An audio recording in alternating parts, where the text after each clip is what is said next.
बिस्मिल्लाहिर्रहमानिर्रहीम। अस्सलाम वालेकुम माय यूट्यूब फैमिली, कैसे हैं आप सब। उम्मीद करती हूँ कि सब खैर आफियत से होंगे। अल्हम्दुलिल्लाह हम भी बिल्कुल ठीक है। तो आज मैं आपके साथ हाजिर हुई हूँ एक न्यू रेसिपी के साथ, जिसमें मैं आपके साथ शेयर कर रही हूँ कि गोभी को किस तरह आसानी से बनाया जा सकता है। तो चलें जी, रेसिपी स्टार्ट करते हैं।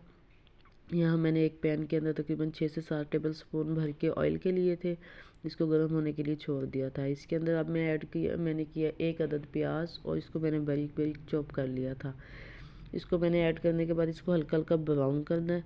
जैसे इसका कलर हल्का हल्का चेंज हुआ है, मैंने इसके अंदर 2 अदद जो है टमाटर और 3 से 4 जो है सब्ज़ मिर्चें वो मैंने इसके अंदर ऐड कर दी थी, ताकि इसको मैं अच्छे से भुनाई कर लूँ। इन दोनों को मैंने ना अच्छे से मिक्स कर लिया था और इसके अंदर मैंने हल्का सा पानी डाल के ना स्पाइसेस को गलाया था। साथ के साथ इसके अंदर मैंने स्पाइसेस ऐड किए थे। स्पाइसेस के अंदर हल्दी है, लाल मिर्च है, नमक है, वो मैंने इसके अंदर ऐड कर दिया और ज़ीरा ऐड किया था। उसके बाद जो है मैंने जो गोभी है उसको काट लिया था। कट करके ना मोटा मोटा उसको मैंने रख लिया था। ज़्यादा बारीक मैंने इसको कट नहीं किया था, ताकि जो है ना वो ज़्यादा मैशअप ना हो जाए। तो बस इसको मसाले को गलाया था। इसके अंदर दोबारा मैंने पानी ऐड किया है, ताकि जो प्याज होते हैं ना वो अच्छे से गल जाए। प्याज वगैरह हमेशा पानी के अंदर ही गल जाते हैं। तो बस मैंने इसके अंदर पानी डाल के इसको तेज़ आंच पे इसको बना लिया था, ताकि जो है ना जल्दी जल्दी से वो मसाला जो है ना वो मैशअप हो जाए। जैसे मसाला थोड़ा सा गल गया था, मैंने इसके अंदर जो है वो गोभी जो मैंने कट की थी वो डाली है। इसको मैंने अब डाल दिया और इसको करेंगे हम मिक्स। इसको अच्छे से मिक्स करने के बाद इसको छोड़ देंगे तकरीबन 10 से 15 मिनट के लिए। इसके अंदर किसी किस्म का कोई पानी वगैरह ऐड नहीं करना, क्योंकि जो सब्ज़ी है वो अपना पानी खुद ही छोड़ देगी।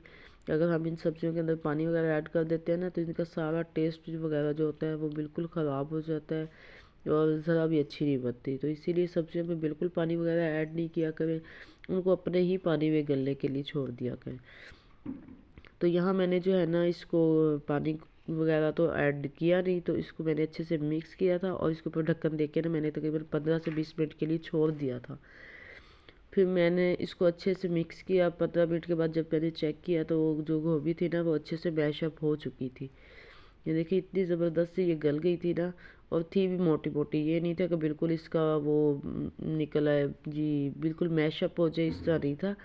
इसको मैंने जब किया था ना तो ये बिल्कुल अच्छे से रेडी हो गई थी, थोड़ी मोटी मिकदार में ही थी।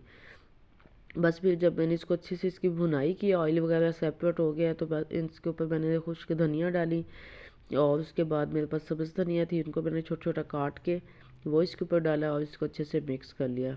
तो इस तरह ये जो है ना बहुत आसानी से और जल्दी से बन गई थी। आज की थी ये मेरी रेसिपी। अगर आप लोगों को अच्छी लगे तो काइंडली इसको लाइक कीजिएगा, शेयर कीजिएगा और कमेंट्स करना मत भूलिएगा। जो लोग न्यू हैं मेरे चैनल पे तो काइंडली वो मेरे चैनल को सब्सक्राइब कर दें और बेल आइकन को दबा दें।